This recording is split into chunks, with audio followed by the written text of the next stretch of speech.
On Overdrive this week, Rohit drives the diesel Skoda Octavia RS in Prague. Auto Selector with Bert and the news headlining the auto world. A new MPV from Datsun for Indian families, the Datsun Go Plus.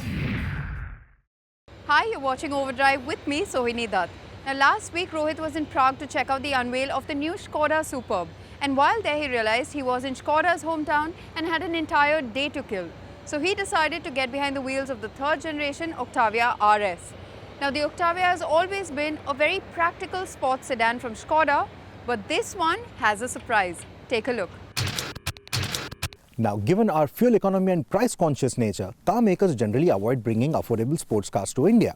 So whenever they offer us a car that is even remotely sporty, our little circle of enthusiasts gets super excited.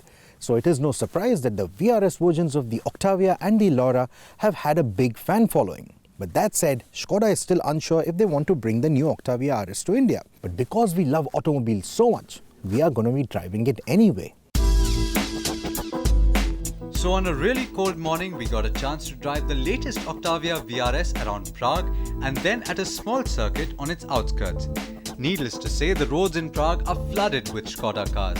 But surprisingly, the VRS, despite being a boring grey-coloured car, still managed to attract a bit of attention.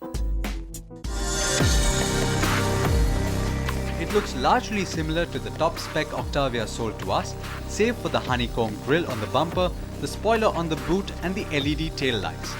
But it's hard to notice any of that. What you will notice though is the typical placement of the VRS badge on the grille, the red calipers and a black diffuser at the back with hexagonal muffler tips on either end. On the car you see here though, only the left-sided muffler has a functional exhaust pipe behind it. That's because the car we drove was a diesel.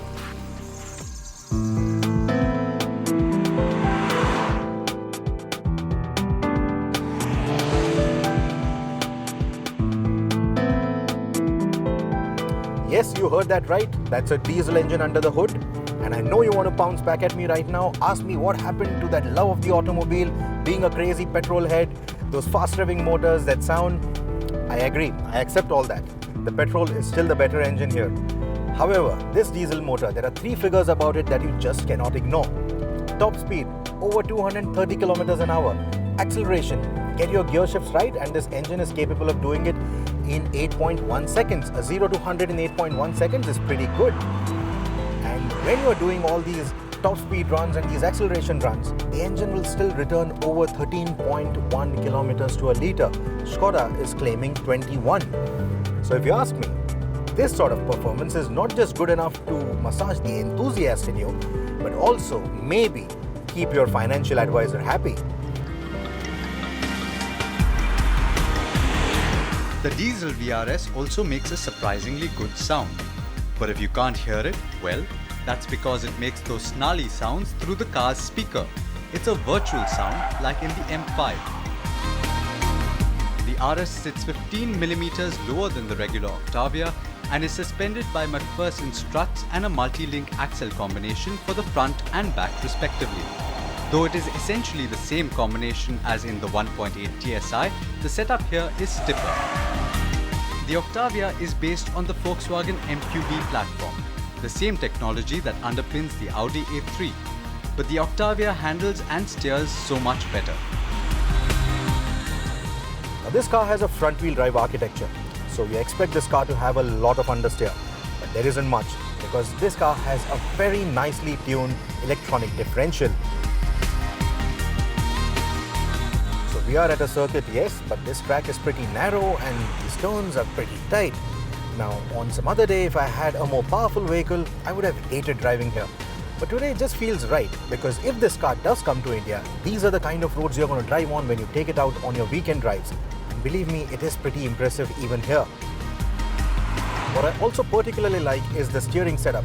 Now, this steering wheel has a variable geometry gear, which means that at lower speeds or at the initial turn-ins, the steering remains quite light. But as the speed increases or as the level of turning on the steering wheel increases, it tends to get heavier, it gains a lot of weight, and that's a very good thing. It's also very precise. And like I said, despite the front wheel drive architecture, with the electronic diff working very well, I think this is a very nice setup. The car feels quite precise, you know where it's going, and it's a good feeling to have.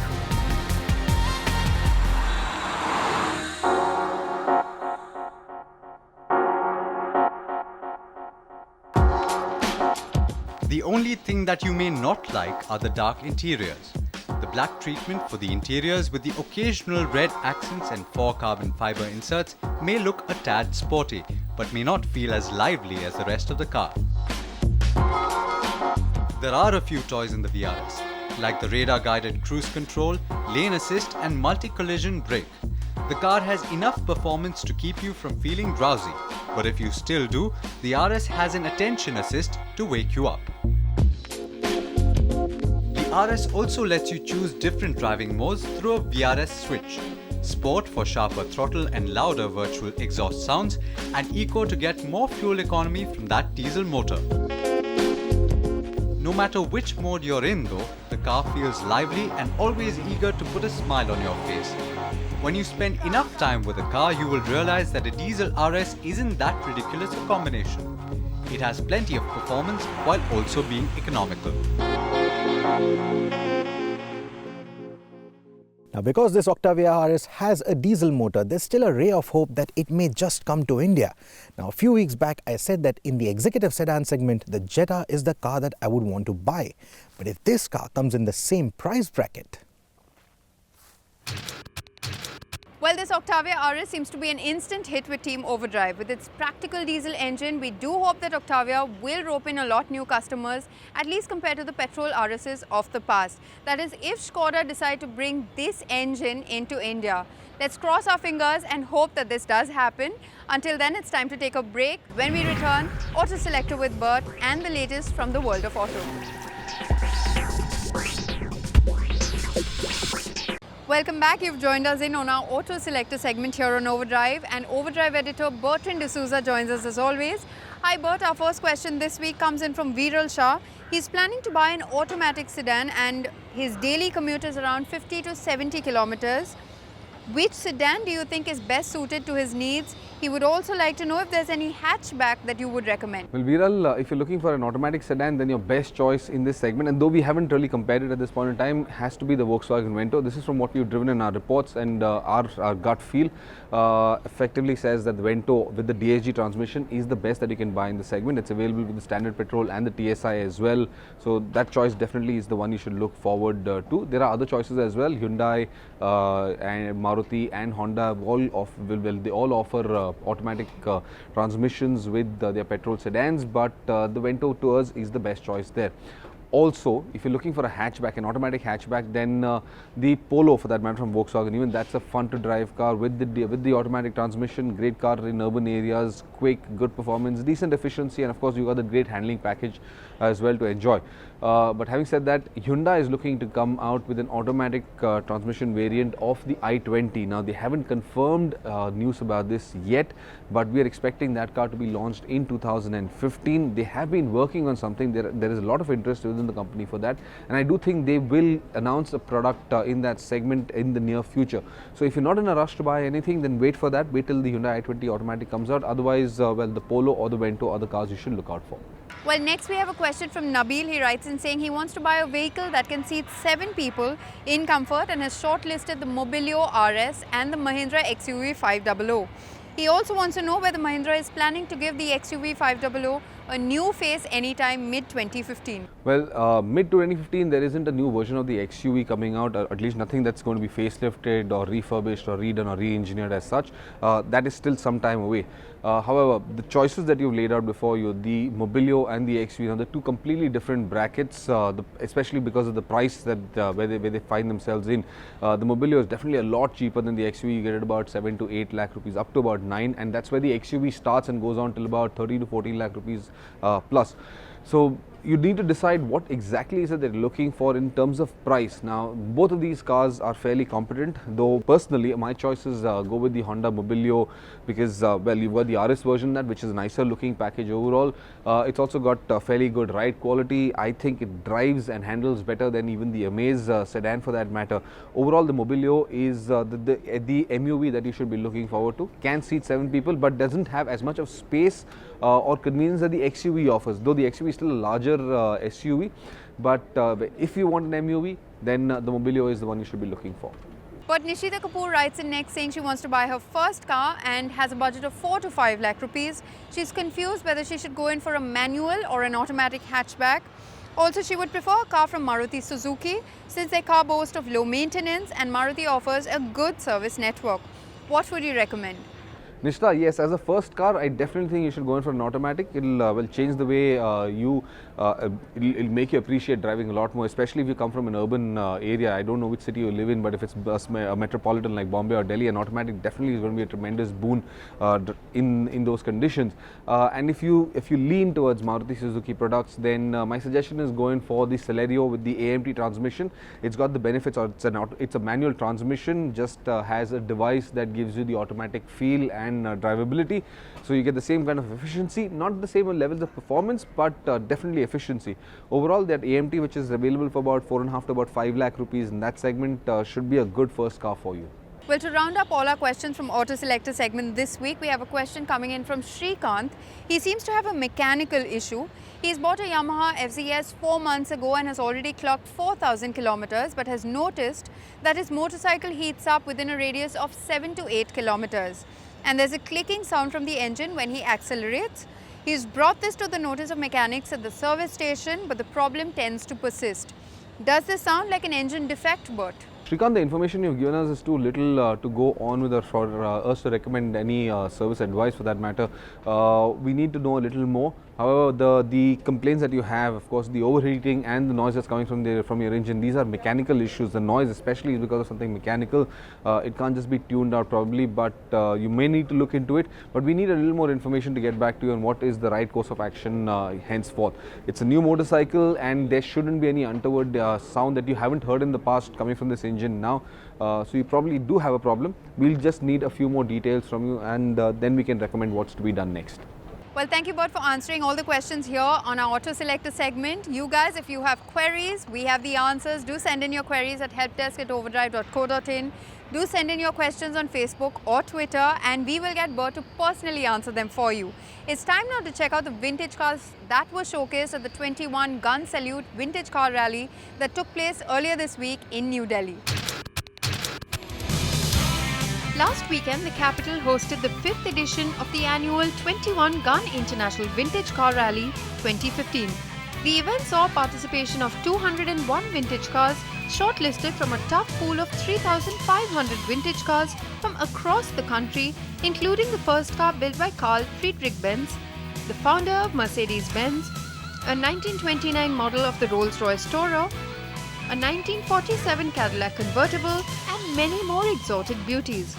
21 Gun Salute director Madan Mohan managed to rope in vintage clubs from Malaysia and Singapore for this rally. The two-day rally commenced from the historic Red Fort in Old Delhi, passing through Rajghat, Teen Murti Marg, and the National Art Gallery before rounding up the rally at Gurgaon's Leisure Valley Park. We all use our rearview mirrors when driving, but there is an area on each side of your vehicle that you still cannot see, and you may miss seeing people or vehicles in those spots. So when making a lane change, check your blind spot by looking over your shoulder in the direction you wish to go. And remember to stay out of other drivers' blind spots, especially trucks and buses. We've got a new kid on the MPV block. Stay tuned to Overdrive because after this break, we have the Datsun Go Plus. Welcome back, you're watching Overdrive. Now, a line that has been trending among potential Indian car buyers has always been kitna deti hai. And now the trend seems to have shifted to a question which is how many people you can seat in one car. And that doesn't come as a real surprise considering the population of India has been soaring to 1.25 billion. And a car that can ferry more than 5 people in comfort is bound to be an instant hit. Now, Datsun has forayed into the MPV segment with the Go Plus and seems to have hit bull's eye with its pricing, which is under 4 lakh rupees. A 7-seater MPV at an affordable cost. What more does the Datsun Go Plus have on offer? Take a look. Now, building station wagons or estates out of hatchbacks is quite a common phenomenon. Remember the Tata Indigo Marina or the Skoda Fabia Combi that never came to India? Now, Datsun has done something similar to the Go, and they're calling it the Go Plus. But they've already filled up that extra cargo space with 2 seats.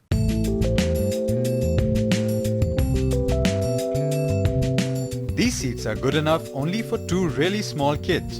In fact, Datsun agrees on that too and says that the seats are designed for kids up to 10 years of age. Fold these down and you have 347 litres of boot space.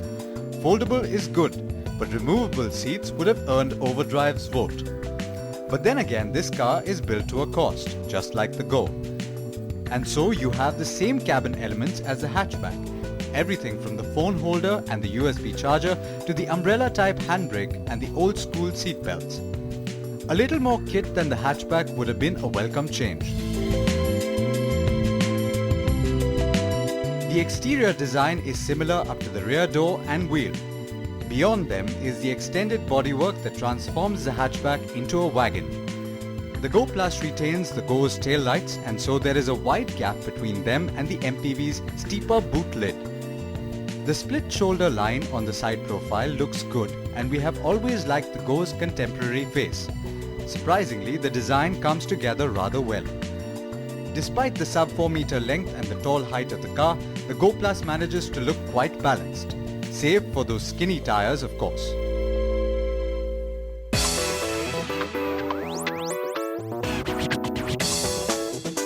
When we drove the Go hatchback, we were pretty impressed with the 1.2-litre petrol engine. It always felt more than enough when you compare it to the Altos and the Eons of the world. The same engine does duty in the Go Plus as well. Now the ECU has obviously been retuned to take care of the extra weight and the size of this car, but that hasn't taken away the eagerness of the Go package. Despite the longer size and that extra weight, this car still feels as eager, and that's a very good thing. The engine remains equally fuel efficient as well. While the Go hatchback managed to give us a fuel economy of 18.4 km to a litre, the Go Plus was good for 16.5 km to a litre overall. Should you care, the Go Plus made its 0 to 100 sprint in 13.9 seconds. One complaint that we had with the Go hatchback was the sound insulation. That continues with the Go Plus as well. Now the mechanicals aren't noisy per se, but then because the sound insulation is so bad, you can hear practically everything that's going on under the hood and also everything that is coming between the tire and the road. So every pebble that it's throwing up at the wheel arches, you can hear it inside.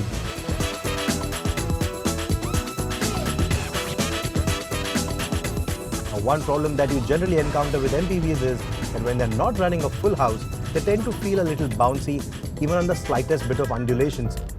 That isn't the case with the Go Plus. Because this car sits quite low and because this is more of an estate version of a hatchback, it doesn't feel as bouncy when you're driving over potholes or even on sharper bumps.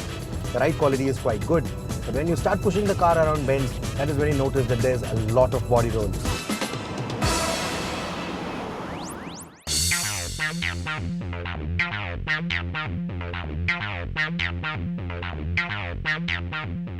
The suspension has been tweaked up to accommodate the rear overhang, but you never get the feeling of dragging a tail around.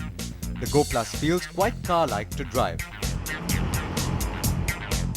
Add to it the fact that the tires are quite skinny and it starts feeling skittish around bends as well. At the end of the day, this is not a car that's meant to be pushed around bends, it's meant to carry people. And that job, it will do pretty well.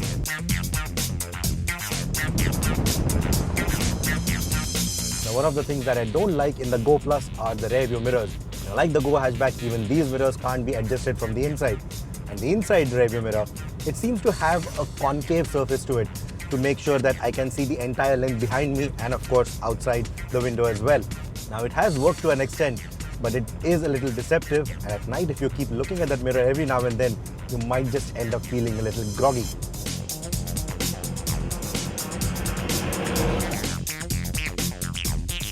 Though it is less than 4 meters in length, we recommend installing a set of reversing sensors on the Go Plus, since the mirrors don't quite help in judging its length. We would have loved to see ABS and airbags as well, more so after the controversy that the Go has gotten involved in with the global NCAP. Datsun assures that they're working towards making these two cars safer, but that's still some time away. Now, if you're the kind who believe that adding racing stripes to your car adds more horsepower to its engine, or pasting a scoop on the bonnet makes the vehicle more aerodynamic, then you may not have a hard time believing that this car is actually an MPV. In my point of view, this is just a plus-sized Go with enough room for 5 people and their weekend's worth of luggage. If you ask me, Datsun has delivered on their promise of giving you a spacious car in under 4 lakh rupees. Maybe a good alternative to a compact sedan, but if you're looking for a proper 7-seater, you may want to look elsewhere. Well, does the Datsun Go Plus have what it takes to dethrone its competition, which is the Honda Mobilio and the Maruti Ertiga? Well, only time will tell. With that, we've come to the end of our this week's episode. Do follow us on Facebook and Twitter and leave us your comments. We would like to hear from you. Also see our latest videos on our YouTube channel. Next week, you do not want to miss the show because we have a gorgeous lineup of SUVs for you. So if you are an SUV fanatic, that would be a real treat. For this week, it's goodbye and thanks for watching.